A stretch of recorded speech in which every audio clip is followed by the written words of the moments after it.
Hello বন্ধুরা, তোমরা অনেকেই আমার ভিডিও খুব ভালোবাসো। তো তার জন্য অনেকেই রিকোয়েস্ট করেছো, দিদি তুমি লং ভিডিও নিয়ে আসছো না কেন। তো আজকের জন্য ঝটঝট একটা লং ভিডিও রান্না নিয়ে চলে এসেছি। তো দেখো তার মধ্যে কী কী ছিল। ফার্স্ট আমি সবজিটা কেটে নিয়েছি, আলু, বেগুন, পেঁয়াজ, রসুন, টমেটো আর ধনেপাতা। এগুলো সমস্তটা কেটে নেওয়ার পরে এবার সবজির মধ্যে ছিল মূলো, তার মধ্যে ছিল সিম, তার মধ্যে ছিল পেঁয়াজকালি আর ধনেপাতা। এগুলো ঝটঝট করে সবটা কেটে নেবো। তো তোমরা আমাকে অনেকেই বলেছো যে দিদি তোমার লং ভিডিওগুলো দেখতে আমাদের না খুব ভালো লাগে, তুমি লং ভিডিও দাও না কেন। সত্যি কথা বলতে একদমই সময় পাই না। তো তাই তোমাদেরকে বলছি যে তোমরা একটু চেষ্টা করো বারে বারে ভিডিও দেওয়ার, ঠিক আছে। তো আমি তো নিজে দিতে পারি না, তো তোমাদেরকেই বলছি। তো যাই হোক, চলো এবার দেখো আমি সমস্তটা সবজিগুলো কেটে নেবো। আর তোমরা যে আমাকে কে খারাপ মন্তব্য করলো, কে বাজে কথা বললো, সেটা নিয়ে আমি অত গায়ে মাখি না। কারণ প্রথম না খুবই কষ্ট হতো, এখন আর ওটা কষ্ট হয় না, এখন গায়ে হয়ে গেছে। আর ভালো কিছু করার জন্য মানুষ অনেক কথাই বলবে, সেগুলো আর কোনো কিছু কানে দিই না। তো তার জন্য ঝটঝট করে এবার সবজিগুলো কেটে নিলাম। তার মধ্যে ছিল জিরে, শুকনো লঙ্কা আর রসুন আর পেঁয়াজ। মশলাটা বেটে নিলাম। তারপরে দেবো দেখো শুটকি মাছ। এবার শুটকি মাছগুলো সুন্দর করে দেখিয়ে দিলাম। এবার শুটকি মাছগুলো অল্প করে নিয়ে নেবো আর অল্প করে রেখে দেবো।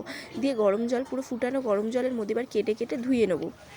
কেটে ধুয়ে নেওয়ার পর সুন্দর করে সমস্ত মাছটা কেটে নেব। কেটে নিয়ে এবার ধোবো। তো যাই হোক, তো তোমরা যেহেতু আমাকে এত ভালোবাসা দাও, এত লং ভিডিওতে সাপোর্ট করো, তো তার জন্য তোমাদের থ্যাংক ইউ সো মাচ। তো তারপরে দেখো কড়াই বসিয়ে দিয়েছি, কড়াই বসিয়ে তেল দিয়ে দিয়েছি পরিমাণ মতন তেল দিয়ে মাছটাকে ভালো করে ধুয়ে নিয়েছি, ওটা দেখানো হয়নি। তার মধ্যে হলুদ আর নুন দিয়ে দিলাম, দিয়ে তারপরে মাছগুলো একে একে সুন্দর করে কড়া করে লাল লাল করে ভেজে নেব। আর যখন গরম জলটা তোমরা দেবে, গরম জল দেওয়ার সময় দেখবে মাছের অনেকটা গন্ধটা কেটে গেছে, বালিগুলো বেরিয়ে যাবে। তারপরে কি করবে, ভালো করে মাছগুলো ভাজা হয়ে গেছে, হয়ে যাওয়ার পরে আমি একে একে মাছগুলোকে তুলে নেব। তো তুলে নেওয়ার পর তারপরে দেখো সম্পূর্ণ মাছটা তুলে নেব। আর যেহেতু আমার দাদা নিরামিষ খায়, তার জন্য আর এই কড়াইতে করবো। কড়াইটা একটু ধুয়ে নিয়েছিলাম, দিয়ে আমি কী করেছিলাম, আবার বেশি করে তেল দিয়ে তেলটাকে চারিদিকে ছড়িয়ে দিয়েছিলাম আর তার মধ্যে একটু নুন দিয়ে দিয়েছিলাম।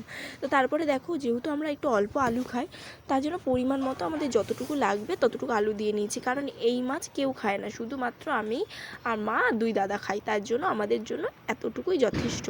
তার মধ্যে সবজি যেহেতু ছিল অনেকটা, সবজি থাকলে আলুটা কম দিলেও চলে যায়। আর যদি আলু দাও তখন আলুটা একটু পরিমাণ মতো বেশি দিতে হবে।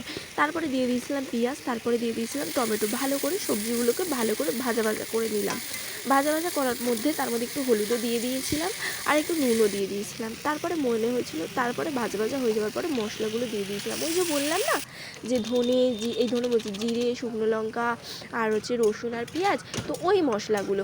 তারপরে দিয়ে দিয়েছিলাম রেড চিলি পাউডার কালার হওয়ার জন্য, কারণ আমরা যেহেতু শুকনো লঙ্কা দুটো দিয়েছি আর কাঁচা লঙ্কাটাই বেশি দিয়েছি, আমরা কাঁচা লঙ্কাটাই বেশি খাই, তো তার জন্য কাঁচা লঙ্কাটাই বেশি দেওয়া হয়েছে। তারপর সুন্দর করে তরকারিটা কষানো হয়ে গিয়েছে। কষানো হওয়ার পরে এরপরে ভালো করে জল দিয়ে দিয়েছিলাম। জল দিয়ে এবার পরিমাণ মতন জল দিয়ে ফুটিয়ে নিয়েছিলাম সুন্দর করে ফুটিয়ে নেওয়ার পরে দেখো আমি আবার একটু থালা দিয়ে ঢাকা দিয়ে দিয়েছিলাম। সত্যি কথা বলতে রান্নাটা এত অসাধারণ হয়েছিল। এই মাছটা অনেকে বলবে যে দিদি তুমি কি সাঁওতাল হয়ে গেছো, দিদি তুমি কি এরকম খাও কেন।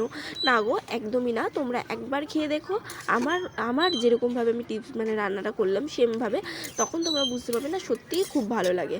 তো তারপরে দেখো মাছগুলো ভালো করে ফুটে যাওয়ার পর তরকারিটা ভালো করে ফুটে যাওয়ার পর আমি যতক্ষণ ধরে ফুটছে ততক্ষণ ধরে ফুটিয়েছি।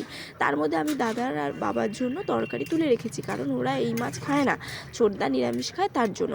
তারপরে মাছটা দিয়ে দিয়েছি, তারপরে ধনেপাতা দিয়ে দেবো। আর এই মাছে না কোনো কিছু লাগে না, গন্ধতেই খাওয়া হয়ে যায়, ঠিক আছে। অনেকে আছে কাঁচা, কিন্তু না, এই মাছ একটু ভালো করে রান্না করতে হয় তবেই স্বাদ লাগে, নাহলে ভালো লাগে না। এবার যে যেরকমভাবে রান্না করতে পারে, আমি একটু ভালো করেই রান্না করেছি বলে তাই এটা মনে হচ্ছিলো। চলো তাহলে টাটা। আমার ভিডিওটাকে